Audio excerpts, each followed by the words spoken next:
That's awesome. So you have similar views to Patrick, I'm guessing, or no? Yeah, I'd say pretty similar. I mean, we haven't gone through, view by view, but I'd say like 95% there. Yeah, yeah, I'd probably say, yeah. I mean, Nice. What about yourself?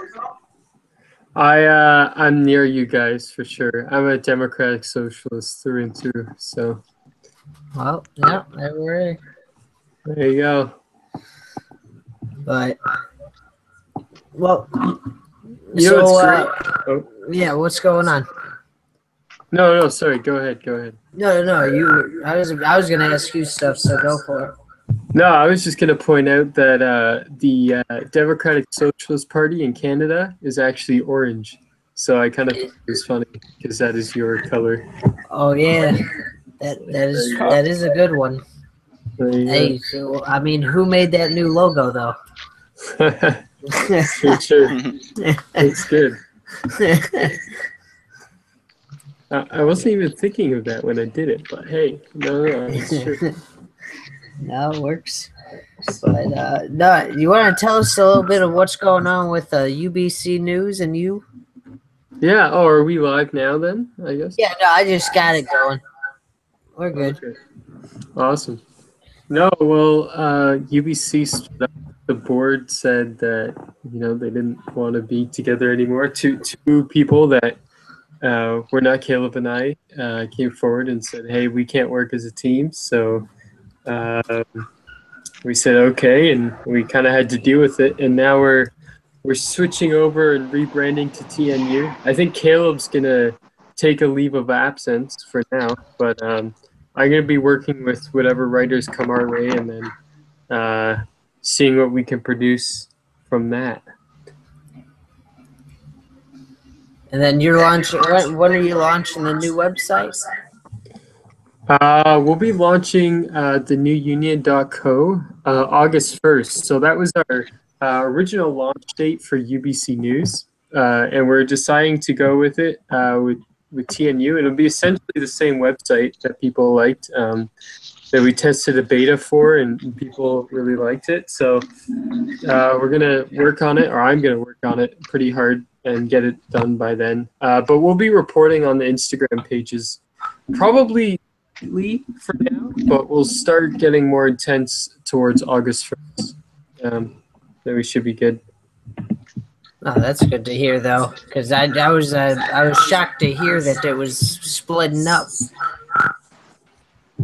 Yeah, you're not the only one that was surprised. A few of us were also surprised, but it happens, and we kind of move on, I guess. And we have the same objectives of unbiased. Quality journalism is kind of the phrase that we always used, and we'll both be continuing to do that, but on different paths, and hopefully we can support each other in that way. But for anyone that's watching this live or whatnot, you can check us out at TNU News or thenewunion.co. And as well as TNU Politics. And those are the two pages that we have up for now. And we're looking into TNU history. We'll be partnering with someone for that. And yeah, that's about it right now. Well, that's all. You got a whole lot on your plate. Yeah. There's going to be a lot going on in the next couple of days. You said TNU history. Is that just like a history page that kind of reflects, or what is that? Yeah, so it'll be looking, back in history, as you'd assume, and just be posting quality images from there with credible sources. We're in talks with a page right now to see if they'll join up, and they have a significant following, so we'll see if they will come under our brand and see what happens. Oh, cool. Yeah, no, that's nice. That's nice. Yeah. And then what's up on your end with We the Resistance? You know, I'm just moving the page right now as best I can, and now that I'm out of school, so I have more time with that. And then the next move for me would be to, I guess, get a YouTube page and try to catch a following with everybody, not just progressives, because I think there's a lot of people that are in the center and even to the right that would agree with us on a lot of issues. I was talking to this conservative the other day. He had messaged me and he said, "How much is George Soros paying you?" And I replied, I said, "Yeah, not as much as Sheldon Adelson's paying you." And he kind of went on this little rant about that. And I told him, I said, "Hey, I'm not a progressive that wants to take your guns. In fact, I am very pro Second Amendment." And we kind of built from there. And he started telling me, he wanted to break the big banks. I mean, he wanted to get money out of politics. And he just started saying all these really progressive things. And I was shocked how much we actually had in common. That whole gun argument is quite interesting, coming from Canadians as we see it, because and I don't have stats on me right now, but I know that Canadians own almost as many guns as Americans per person. Obviously, our population is not as large, but if you do it, per capita.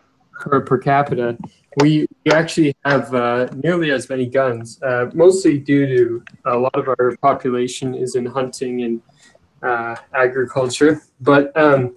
But you don't see the same gun violence, and you don't see the same issues that arise from that. And so when Americans talk about the anti-gun movement and whatnot, I think it's a bigger problem than that. I think it's not as simple as taking away guns. I think it's a narrative of a country.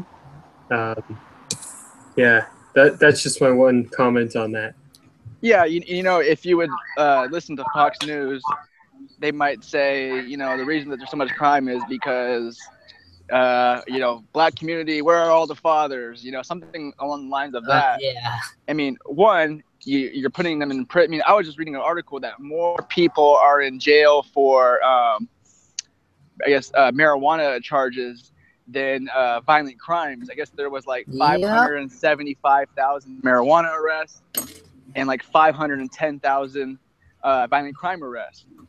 That's ridiculous. So one, we're putting them in jail, so maybe that's a reason. But two, from what I can tell from the data, from what I've seen in the past, is that there's not as big of an income inequality gap between the rich and the poor in Canada in contrast to United States.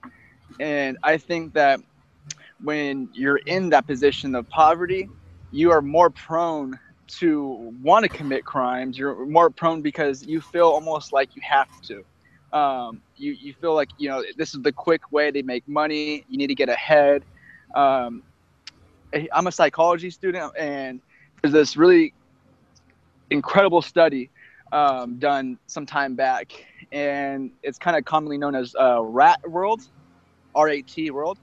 And what they did was that we put a single rat in a cage, and they gave him 2 bottles of water on each side of the cage. One was pure water, the other one was laced with cocaine. And so he would go to the pure water, he would drink it, and he liked it. Obviously, every rat likes water. And then he would go to the cocaine water. And what this psychologist found was that this rat would keep going back to the cocaine water again and again and again and again. He did it so much that he even forgot to eat. He didn't do anything else but basically go to get to the cocaine water. And he was so malnourished from not eating that he ended up dying. Now, he wanted to see how his environment was going to prevent that. So he put him in another cage with like 15 other rats, female, male, so they can mate. There was toys in there, exercise machine. I mean, this place was like Disneyland for rats or mice, I believe. And no, actually, I'm sorry, rats. And what they found was that the rats in the environment that was so much more positive, they would go to the cocaine water and they would hardly ever go back, and they would never abuse it. And so basically that's indicative of your environment and how much that plays into it. And, you know, the rat obviously was home by himself. He had nothing else to do. And that's how I think the inner city feels. They have nothing else to do. And, you know, they feel like they've been left out. Oh, yeah. No, it's a last resort thing. It's the way of life. Exactly. Yeah, it's like when poverty, I mean, that's a clear thing. Low-income areas always have a higher crime rate. Why is that, I wonder? Well, let's connect the dots here. Right. And you know what? It's going into suburban cities too. I grew up in a really suburban city called Redlands, California, and about 5 years before I heard anybody in the national spotlight say we have an opioid or a heroin epidemic, I was saying to everybody around Redlands, we have a heroin epidemic, because I saw it firsthand. I had a family that was using and so forth. And, you know, I saw this article saying, you know, suburban mothers marching out against, you know, locking their sons up, you know, for heroin possession. And people were criticizing them, like, oh, you know, now they want to basically, you know, decriminalize drugs. But when it was black kids, they said throw them in jail. You know, I grant you that may be true, but I think we need to applaud people when they do see the light and not, you know, I guess demonize or ostracize them. So I'm hoping that, you know, this issue is getting better, and I'm hoping that, well, not for at least the next 4 years with Jeff Sessions around. But yeah. Hopefully he's not around in there that long. Well, with the Democrats in opposition, I wouldn't be too hopeful that he's not there. Oh yeah, no, let's be that. Yeah, I mean the Democrats are still. Did you saw those bumper stickers, right? Yes, I did. Oh my God. I mean, have you seen the other guys? You know, it says nothing, and you know, I'd mock that sticker right back. I mean, it doesn't tell you anything. It doesn't say, you know, healthcare for all or raise the wage, you know, vote Democrat, raise the wage, something. Because I heard Nancy Pelosi say, if Democrats take the House, we'll pass $15 minimum wage. Okay, great.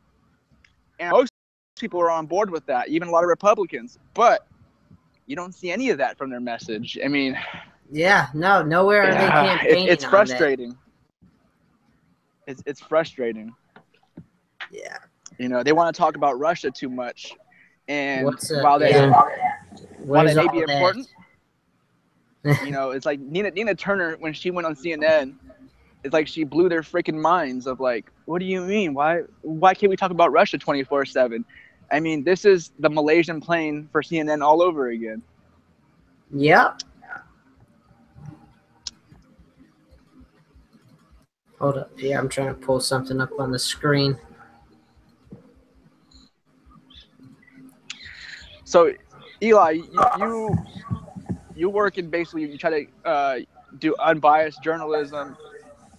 You obviously have a left slant, and I'm able to be, you know, subjective. But what would be, as far as unbiased, what would be a positive thing that you're seeing from the Trump administration, if anything?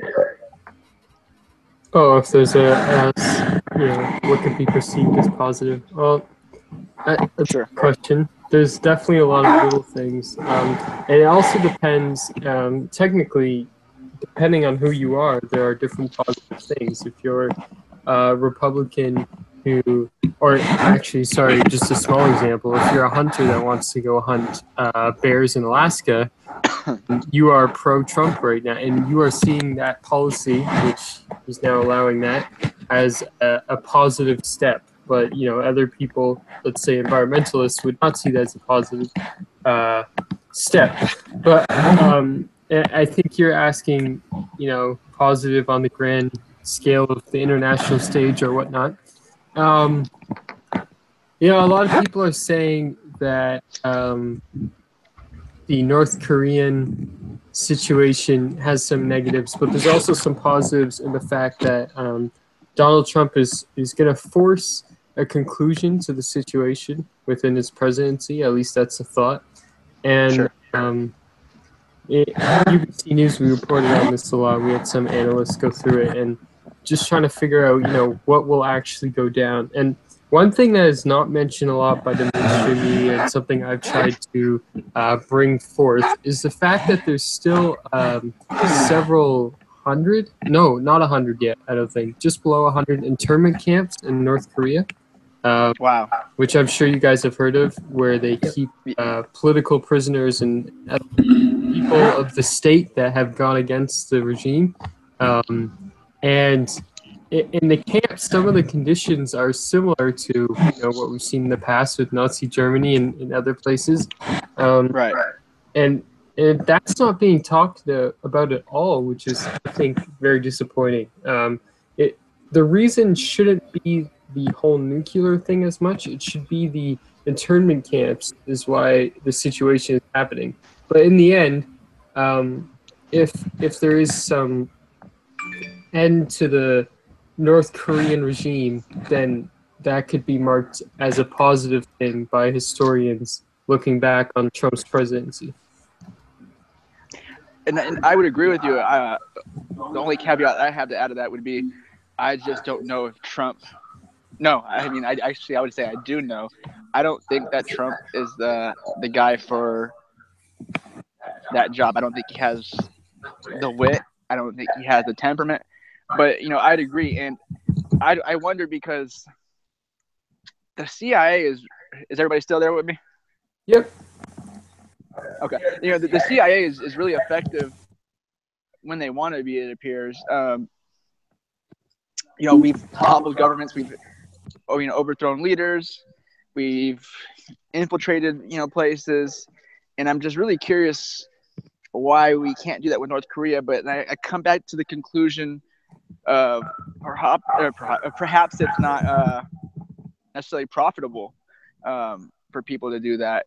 Do I have a basic understanding of that, or would you say I'm kind of off the mark there? At least from what I have seen, that could be possible. I've thought about that myself. Just the only thought I have is that the thing is if they open up North Korea, let's say the situation is they are rejoined with South Korea and they become a combined Korean Peninsula state of Korea. That technically would only increase trade with the United States and only allow for a more solid footing in Eastern Asia for the United States, because we already know they're very strong in South Korea. Right. And right now it's not like they're gaining as much money, at least I'm clearly aware from North Korea. The key diplomatic contact with North Korea, as we all know, is China. And even they're stopping coal shipments in a big move in, I believe it was February now.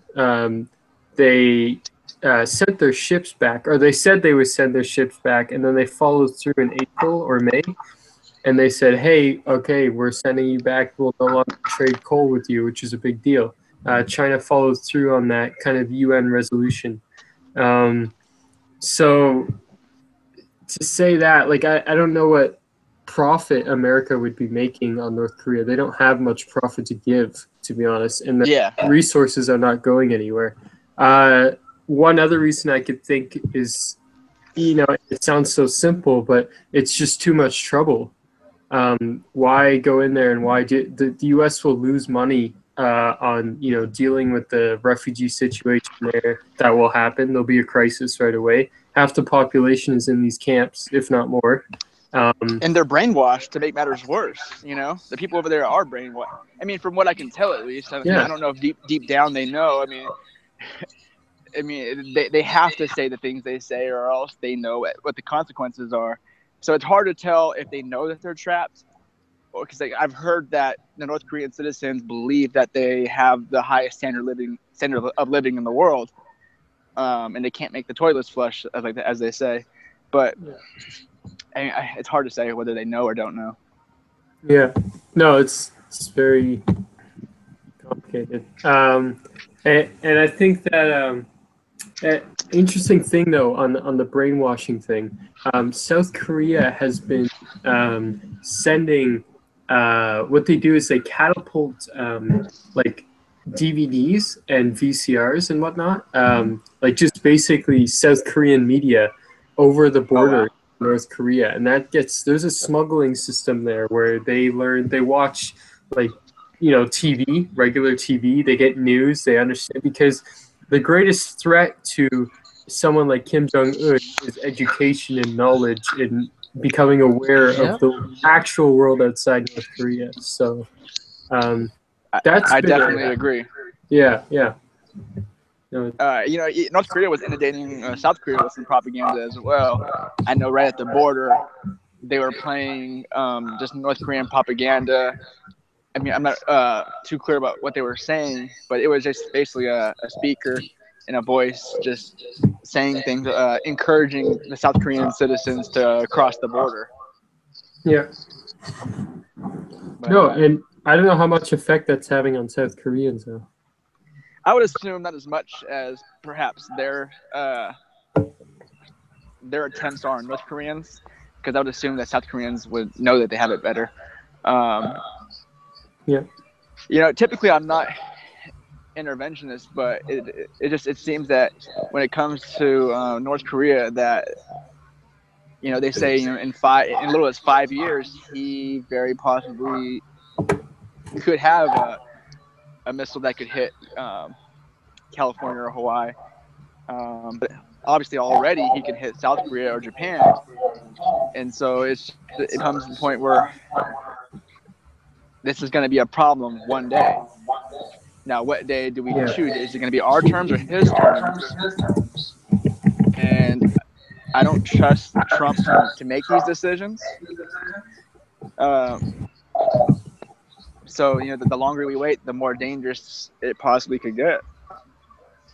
But his incompetency can make it even more dangerous than the latter. So it's just it's a quagmire of problems, Yeah, 100%. And I think a good answer is, would be a UN-led task force for this. But as we know, the UN is quite ineffective often. But I did an essay, I think it was last year, on where I really looked into what the UN stood for, at least at the beginning. And it was definitely a warrior organization, and it was meant to use, if they needed to, physical force to bring peace to a situation.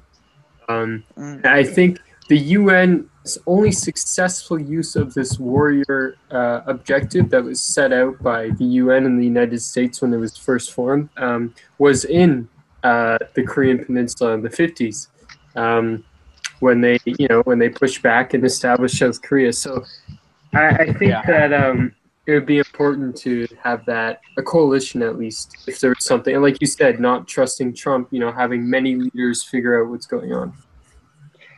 Yeah, with that said, I do think that Trump, first of all, I'd agree that I would much rather trust a coalition of leaders to make this decision than solely, one television reality star.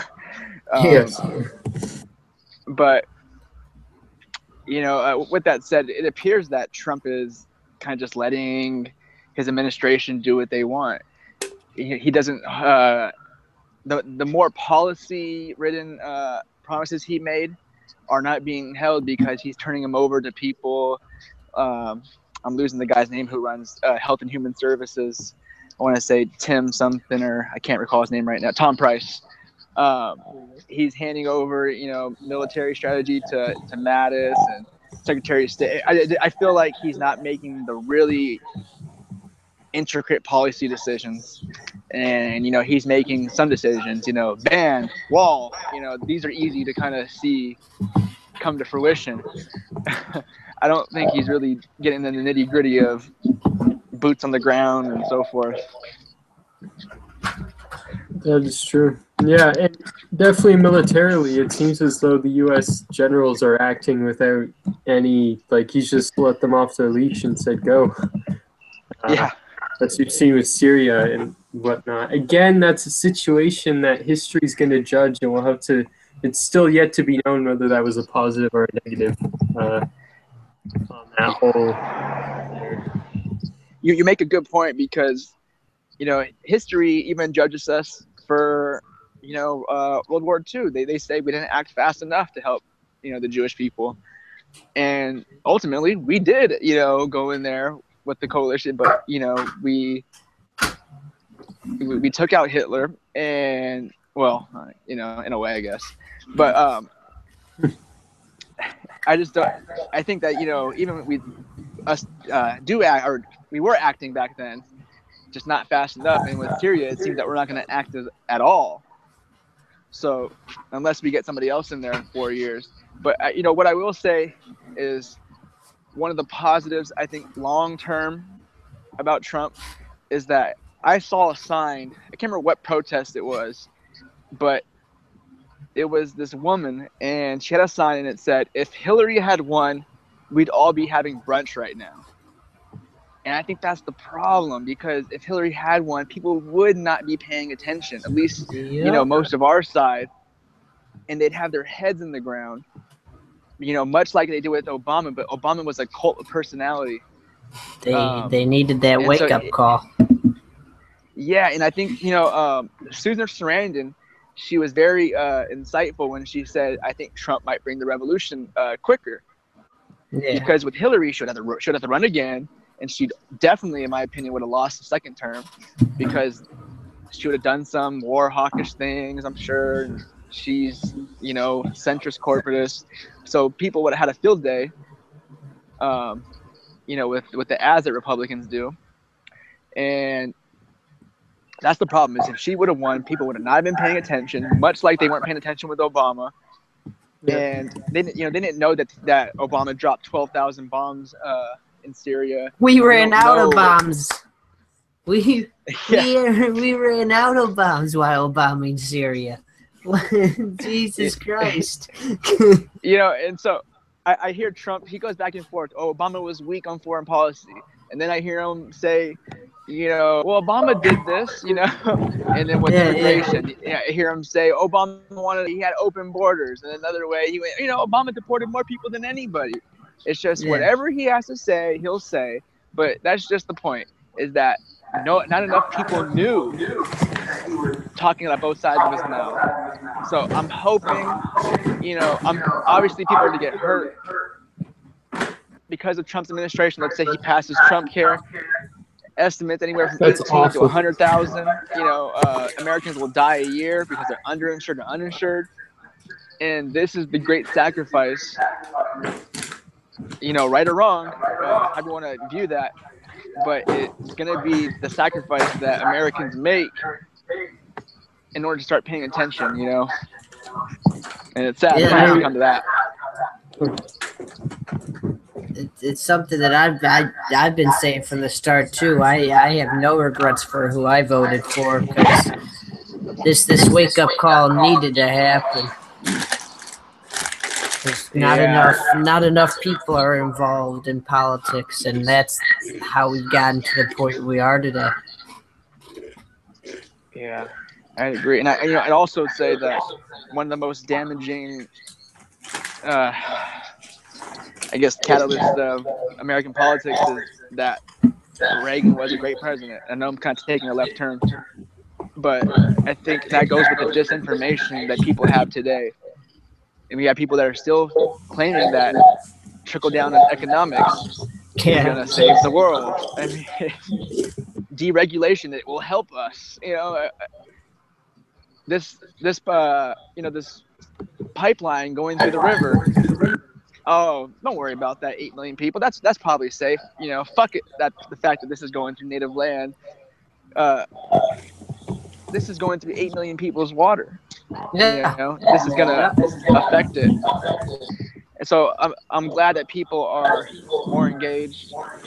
And I also think that Sanders, he gave a segment of the population that was already engaged, but some of us were.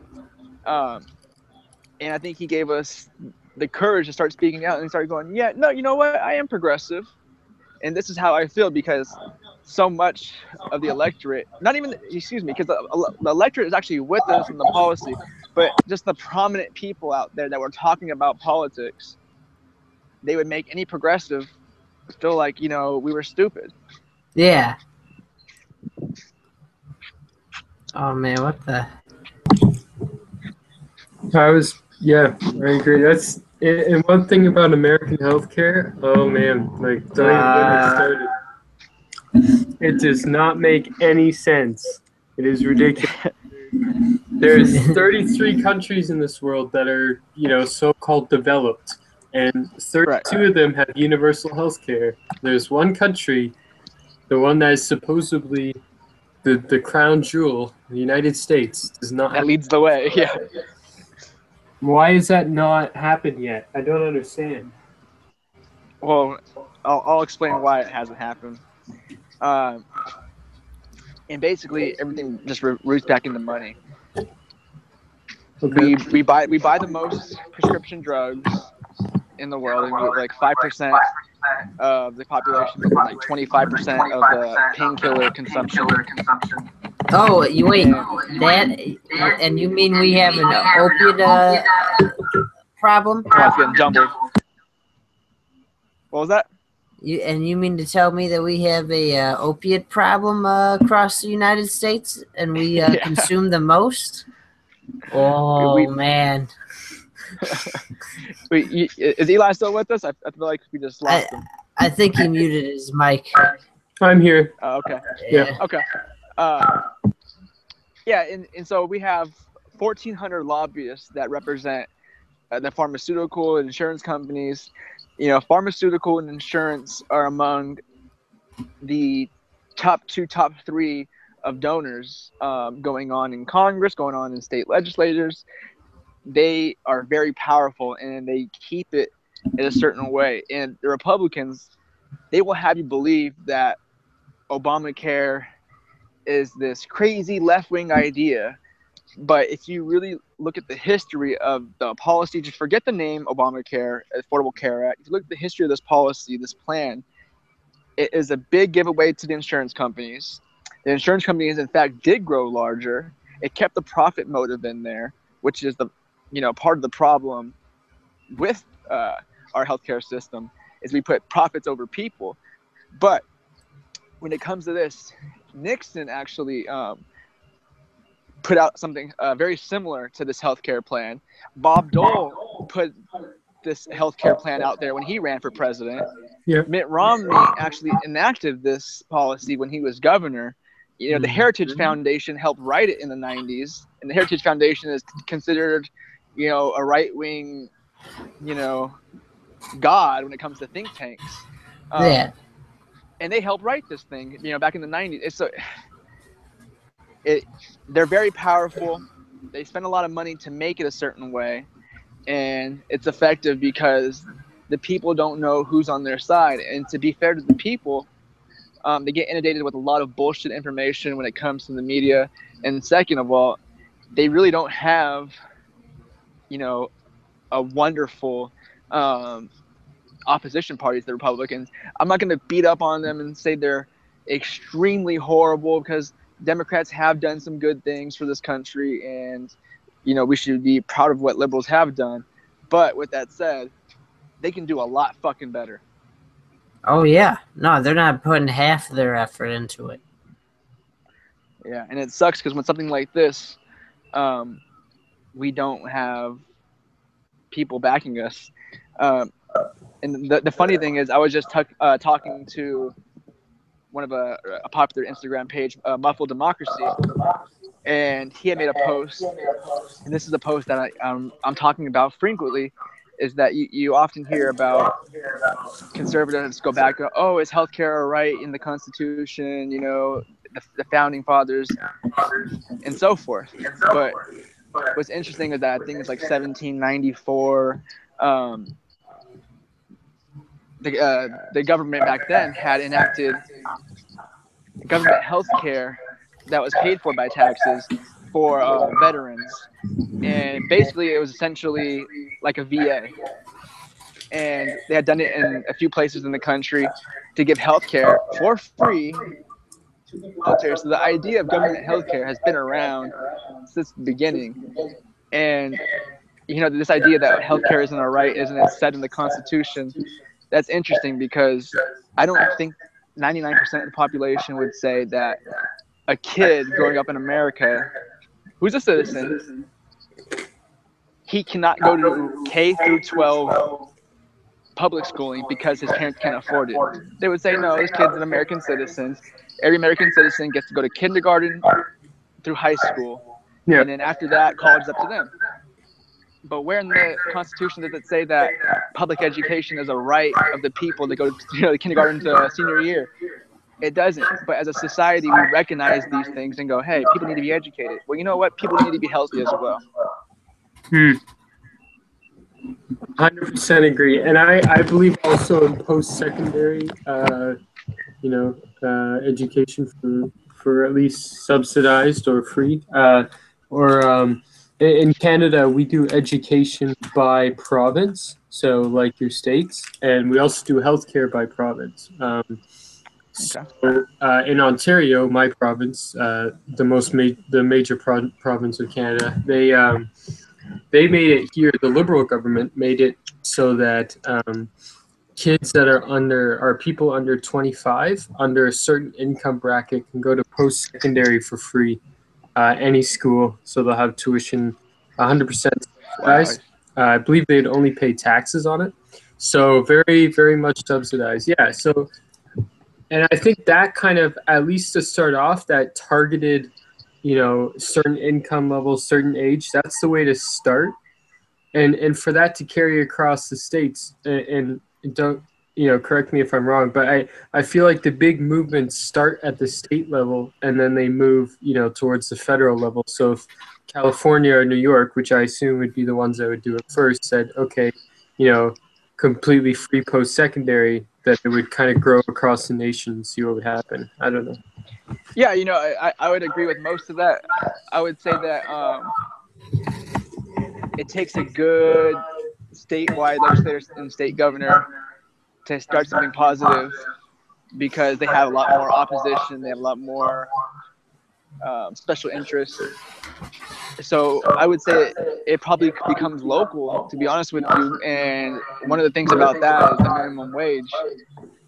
And that was fought for, and it first got passed. Before people were talking about minimum wage, and it was $10.10 was the issue.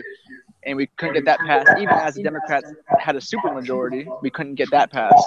Yeah. And it happened, the fast food workers went on strike, and then they started mobilizing in cities. And the city council in Seattle had passed a $15 minimum wage.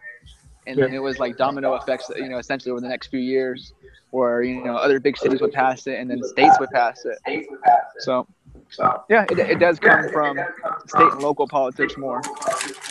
But you made a point about there's 33 developed nations that are considered developed, and 32 of them have universal health care. And with that said, 32 of them have never decided to give it up. So you always hear conservatives talk about how bad single payer is, and every healthcare system has their problems. Nothing is perfect. So it's really easy to take anecdotal information and make that the boogeyman of someone's policy. But not one nation has decided this is no good. But one thing I will ask you is that I've seen headlines that say Canadians are coming across the border to get surgery done in the United States. What do you say about that? Even from my unbiased journalistic perspective, looked into it, not true. We addressed this right away, and CBC News addressed this right away, which, if you don't know, is our main broadcaster, kind of like BBC. Okay. It's the daughter of BBC, because we're a colony. So basically, there was a lot of fake news going around, and it was, a few people, did go to the United States for special surgeries and different things that were going on, but they were very unique cases. that would have happened even if we had private care, because there's only certain doctors in the world that can do certain things. They also went to other countries. Some people from other countries come to Canada.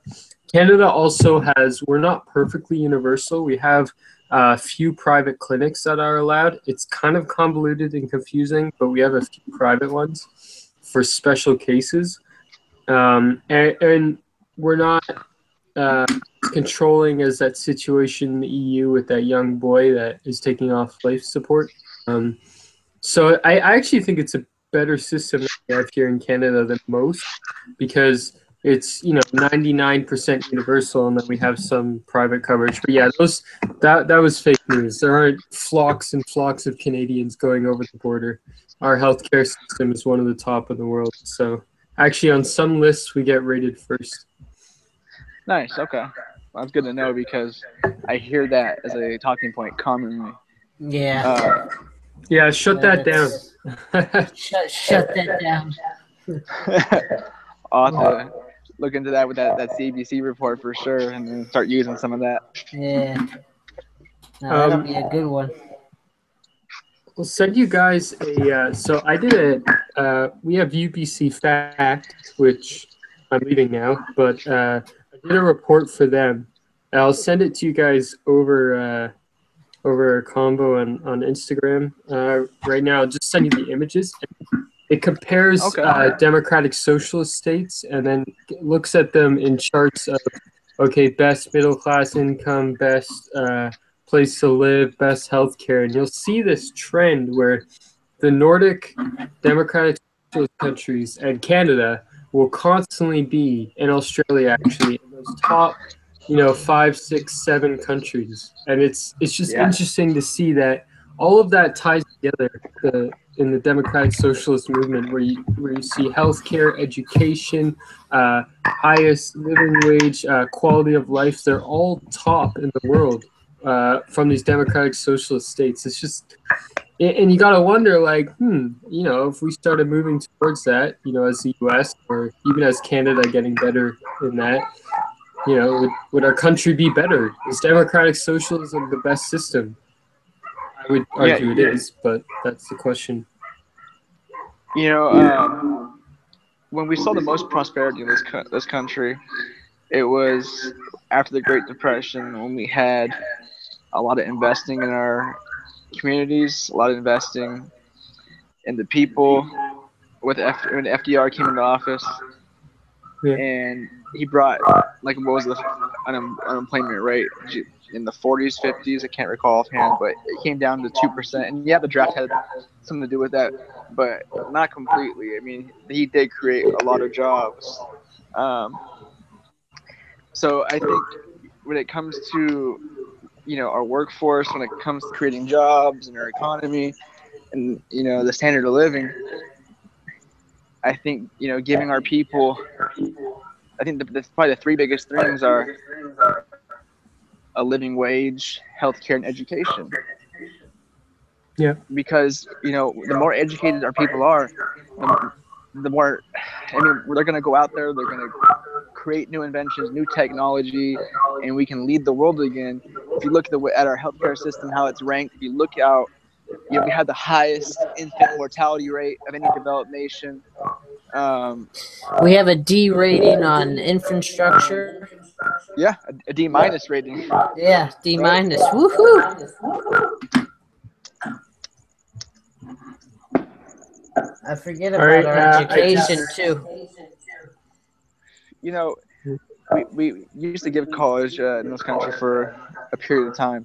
I'm not quite sure why we didn't do it anymore, but when it comes to investing, I think it's like 60 to 75 billion annually it's projected to cost to send people to college a 4-year. And I don't understand why we can't even just do community college at the minimum. Community college, trade school, get people in there, and so they can get educated and go out, and earn more money. And I think it's like $1.2 million over a lifetime somebody with a bachelor's degree will make over somebody with a high school diploma. And a high school diploma does not cut it in the world today. No.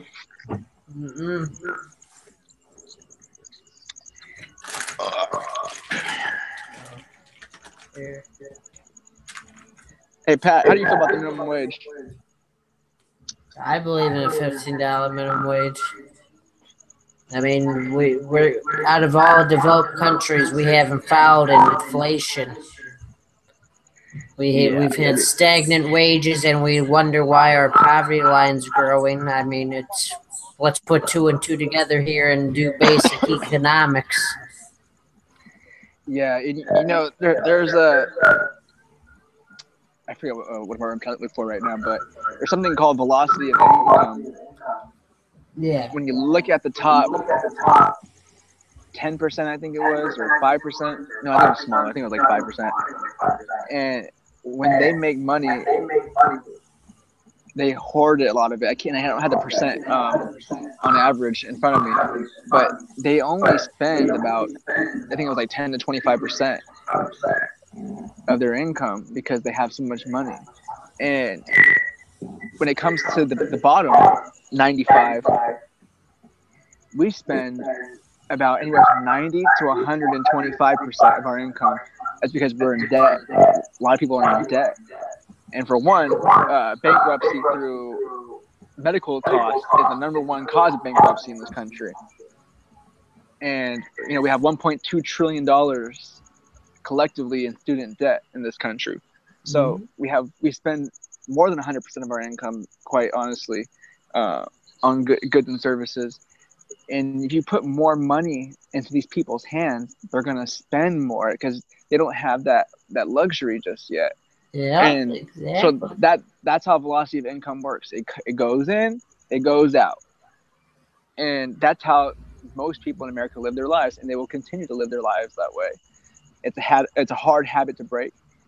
So we would stimulate the economy with a healthy workforce, with an educated workforce, and someone who's making a decent wage.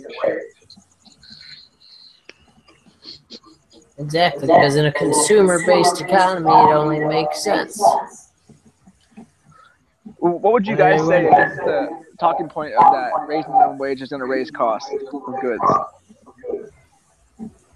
From what I have seen in the studies from Oregon and New York so far, they have not seen a significant increase in the products nor any change in the product being put out. Now, that could just be what I've read, like I've said, but what I have seen study-wise is countered all of that.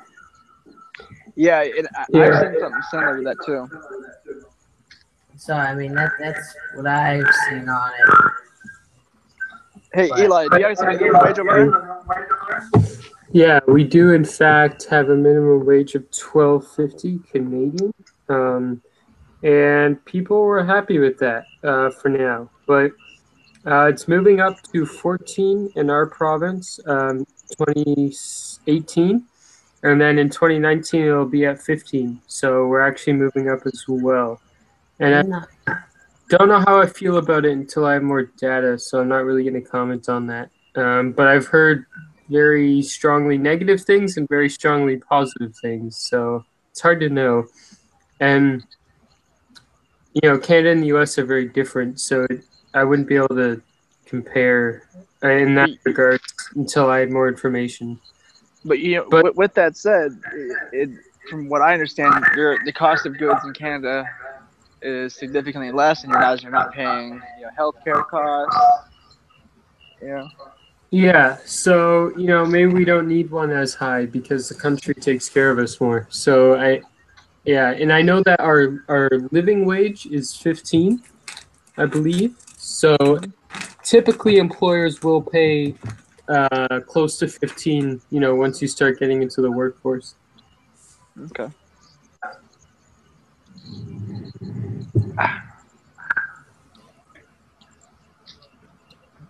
Did you guys see about those two bombers that the U.S. flew over the North Korean border yesterday? Yes. I vaguely heard about it. I haven't been into that story yet. Yes, it was them and the South Korean Air Force followed them over there. I read somewhere that they dropped some test dummies over the DMZ. Now that article I didn't get over. You can read the story on UVC News or thenewunion.co. So there. Thenewunion.com. Okay. Hold up here. I'll go right now.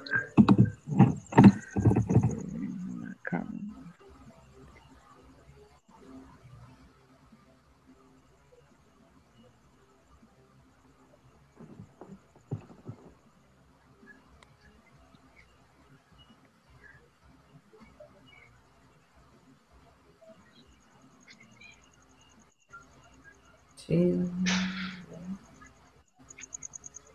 trying to pull it up right now. Yeah, that's what I was trying to get to.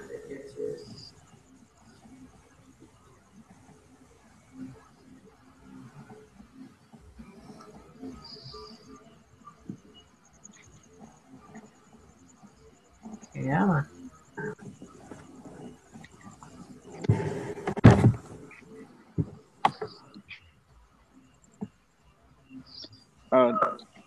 .co.com, and that works for me.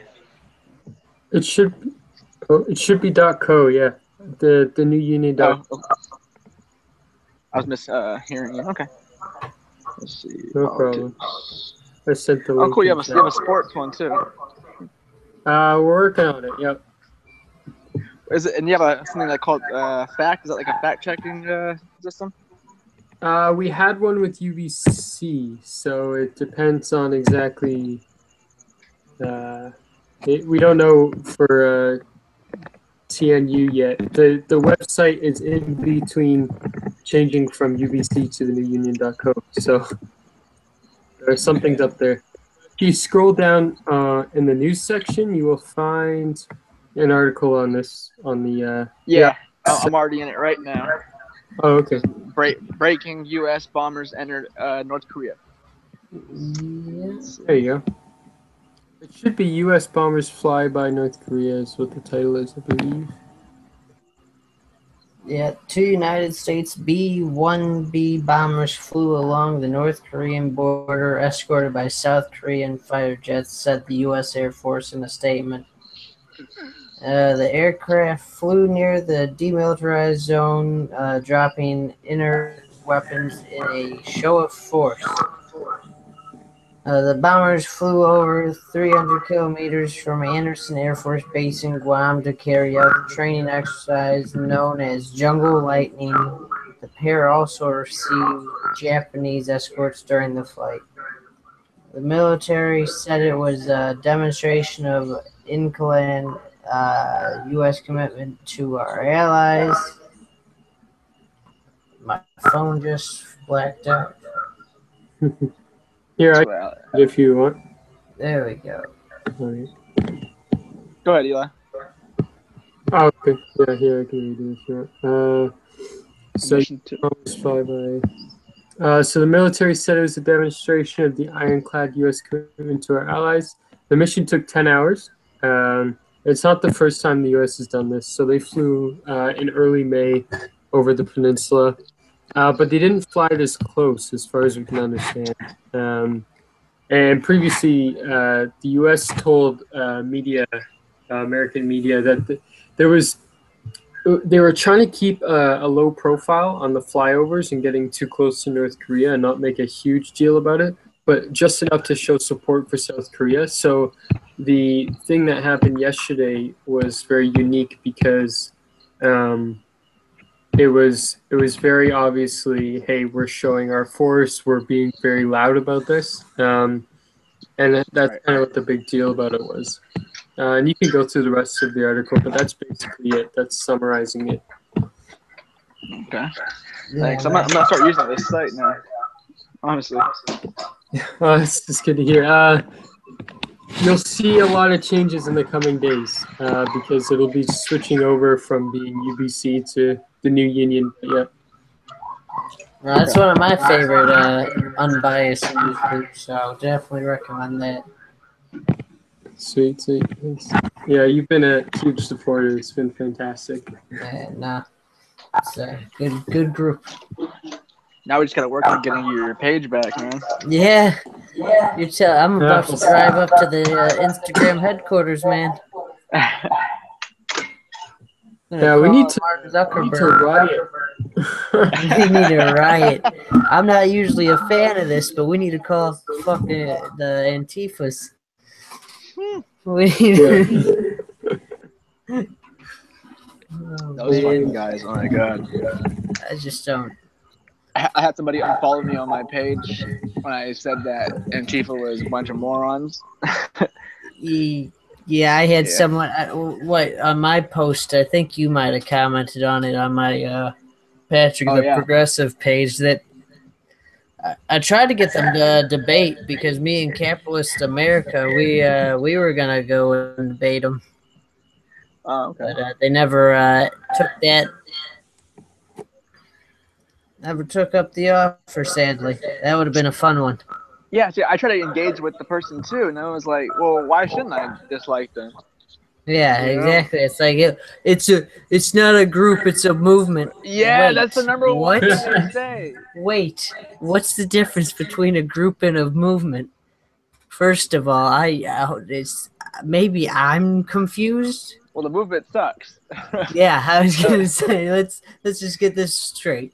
What I said was a little more mild than that. I told him, I said, well, the people that are representing your movement currently, they suck.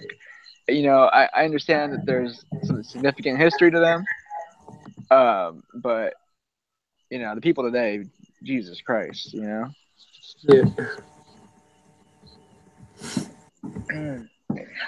And speaking about something up that alley, I had heard, I don't know how true this is or if there's some minutia there, but what's going on in Canada, I heard that there was a law that you could not criticize Islam.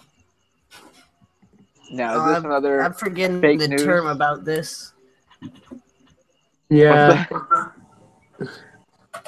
Oh, sorry. Go ahead, Patrick. No, I can't think of the term what these laws are because somewhere over in Europe just got rid of these, and it's slipping my mind right now. But go on, Frith, what you were gonna say. No, it's definitely blown out of proportion and slanted, if that's the way it was projected. It was a motion. It wasn't a law, by the way. It wasn't any official law. It was a motion, a non-binding motion, to say that we recognize that Islamophobia is an issue in Canada. Okay. That's literally it. That was it. And of course, it was blown up in American media, tossed around and twisted, even on conservative media. But that's not even my liberal point of view. That is literally what it was, a motion. And we made that very clear on UBC News. Like, this is not what it was. Like, another issue of fake news for sure. Yeah, that's why Burning Media started up, was to combat fake news. So that's something we've. Wow. There's another gunshot outside my house right now. Oh, God bless America. Yeah, America. I guess so. America. I guess that's just us. America. It kind of is. I mean, I live in Illinois, so I can't be shooting that much. If I did live like down in Tennessee with my cousins, though, I'd be all about it. Yeah. Because Illinois just got concealed carry last year. We were the last state in the country to get concealed carry.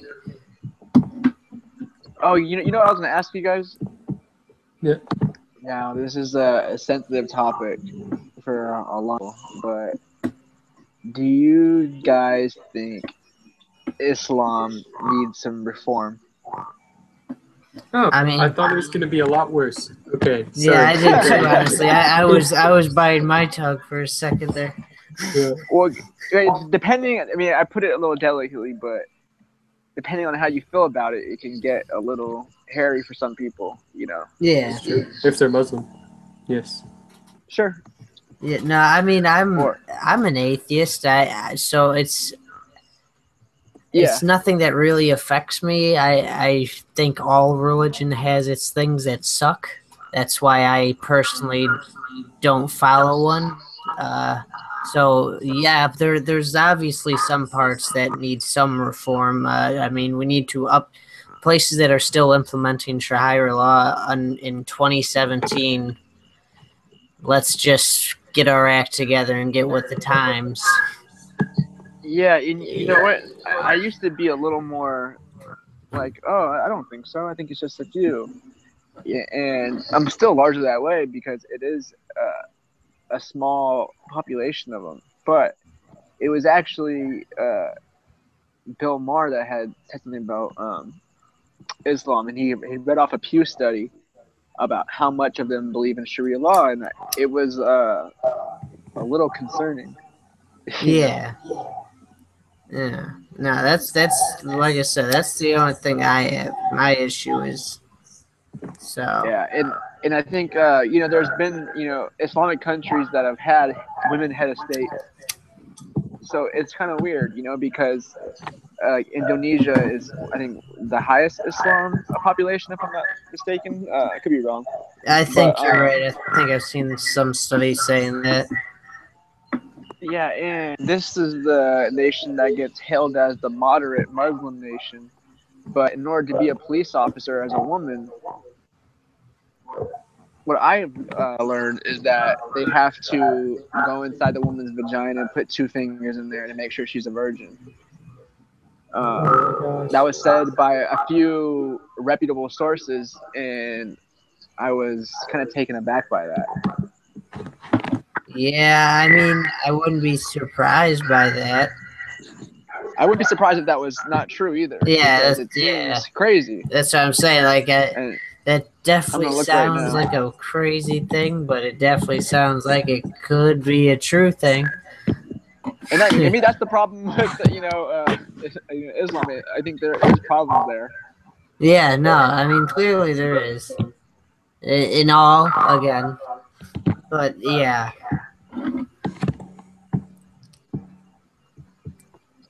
Yeah, you guys said what I was thinking, so that's I don't have too much to add to that.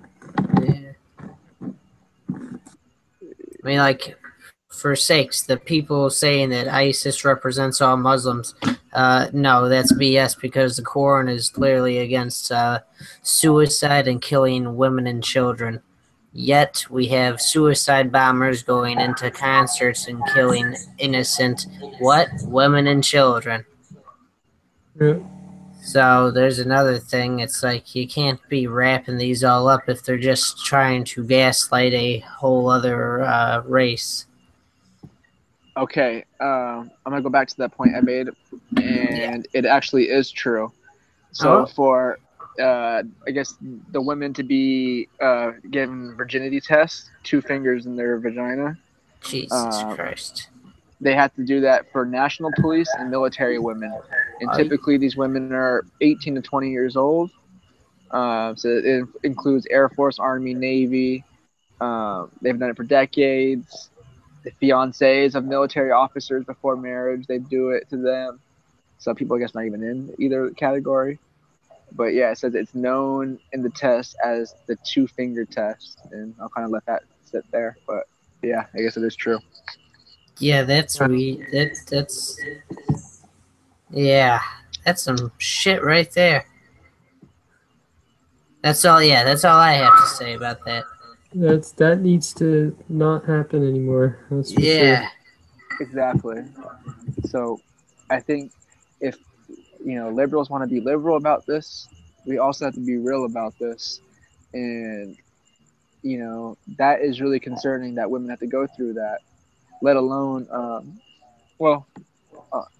they have to go through that, and we can't put a blind eye to that no more. It's just not right. It's barbaric. Yep. And so is the American healthcare system, also barbaric. Very Extremely true. barbaric. Good segue there. Yeah, I like it. Did you see? I saw something yesterday in a Politico article of Mitch McConnell saying if they can't repeal Obamacare, they'll just fix Obamacare. Yeah. Really? You know, after 8 years of stalling and sitting on it. Because they know damn well it is a right-wing plan. Yep. And I remember I saw that the White House was not happy about that. Yeah, Trump is not a happy man about that. I'm curious to see what we're going to keep seeing with the briefs right now, the briefings. So we got Sarah Huckabee. I miss our boy Spicy, to be honest with you. Yeah, me too. I miss Spicy too. He just interesting. You know what? This was probably politically that was probably Trump's best move he's made is taking Spicer out of there. Because all eyeballs were on Spicer. Melissa McCarthy was hilarious. And, you know, Sarah Huckabee Sanders, she may be stupid and say some stupid things, but she's so damn bland and she doesn't look dumb when she's doing it. And I don't know, it's just not as interesting with her for whatever reason. No, it isn't. Because I can't stand watching them now. I could get through them before, but now you can just see the BS. Yeah, you know, with Sarah, she looks like she's confident when she says bullshit. And the funny thing about Spicer looked like he was sweating through his suit, you know? Yeah, exactly. Like what you can see the polar opposites right there, man. One of them was like, wow, I can completely get away with this. And the other one's sitting there like, am I really saying this on national TV? I'm really saying this on national TV. When you're at the point where you're hiding in the bushes to get away from press, well, yeah. I always feel bad for him though. Like that's awful. Yeah, like I felt bad for him because he probably knew he knew what he was saying was all BS. So it's like.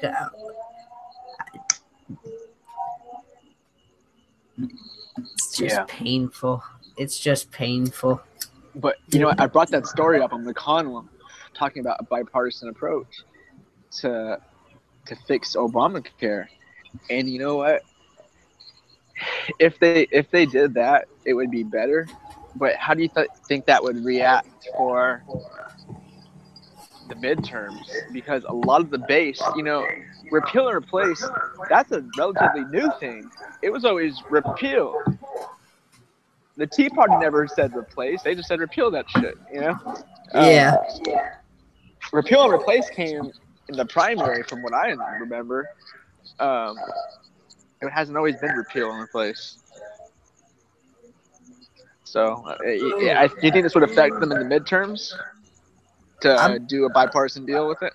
I'm curious. I'm just curious. You know, I'm curious to see how the midterms go.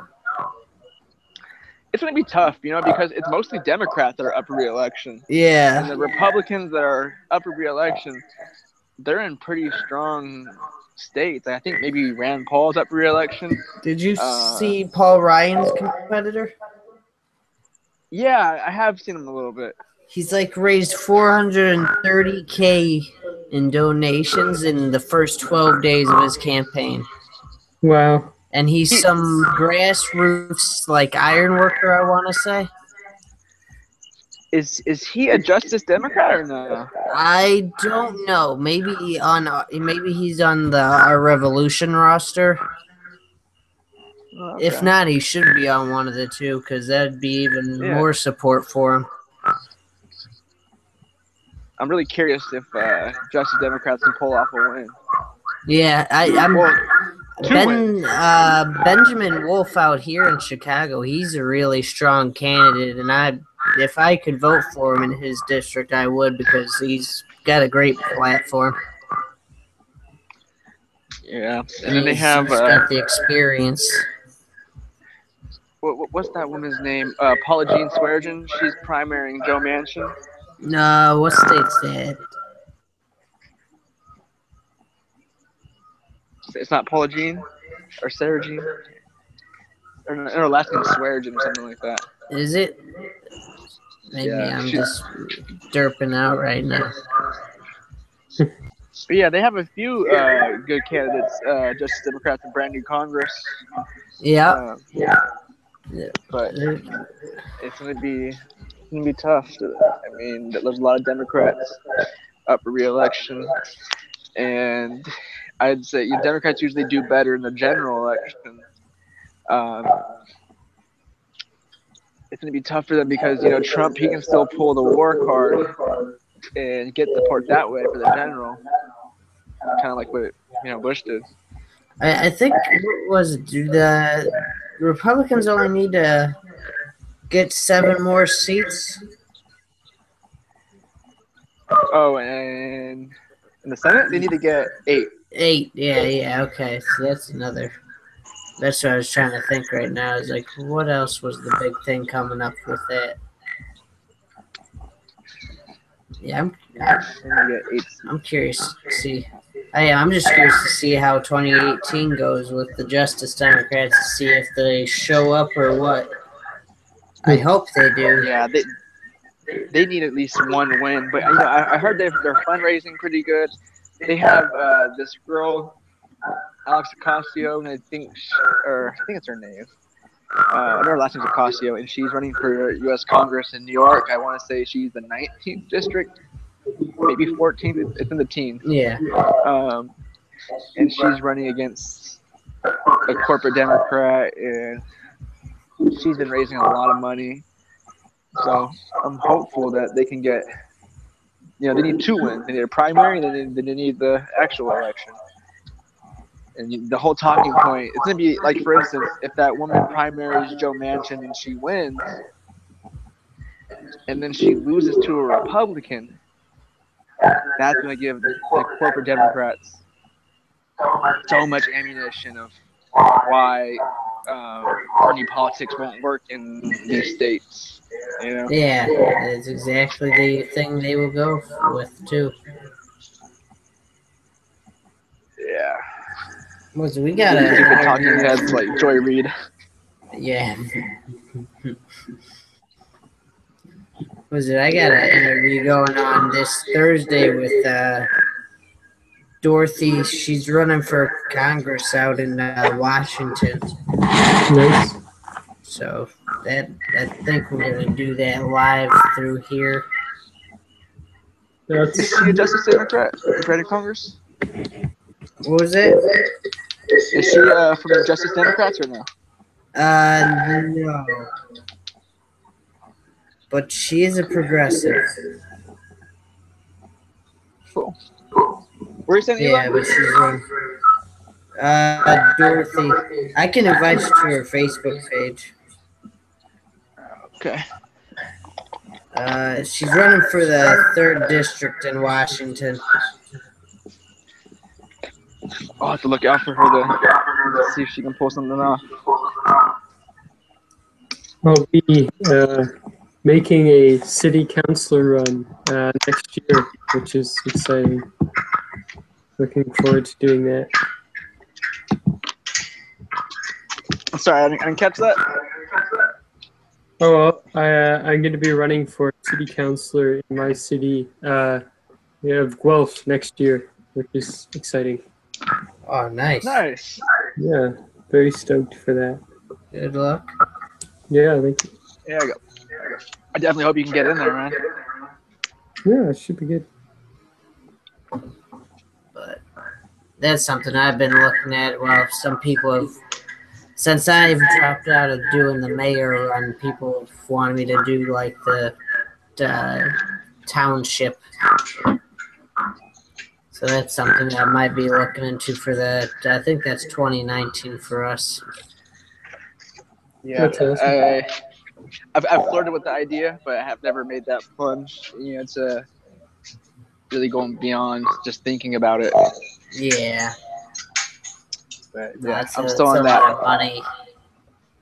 Yeah, I'm still in that, position of not knowing what direction I'm taking right now. Yeah. What's your are you in school right now, Martin? Are you pursuing a degree? My name's actually Trae. I was on a different Google account, but shoot, so I got my degree in psychology. I have another degree, a lower degree in psychology, and another lower degree in sociology. But I'm going to be going after a doctorate, and I should be getting in there September 2018. So right now I'm just going to be working in the field as like a behavioral therapist and get some experience that way. So when I apply to a doctorate program, I have a stronger resume.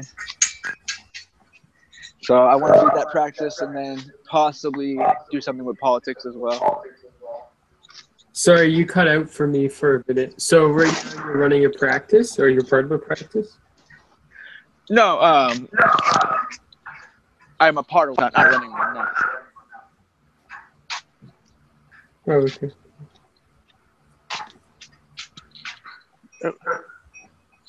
Hey guys, I have to cut it right now. I have to get out of here. But it was good talking to you guys. I hope we can do it again. Yeah, no, that's all good. It's about to hit 11:30. We can all cut it right now. Sounds good. All right, guys. Yeah, it's been a good time. Yeah, good talk, man. I enjoyed it. Yeah, no, all right, guys. We gotta do this again sometime. Talk to y'all later. All right, see ya.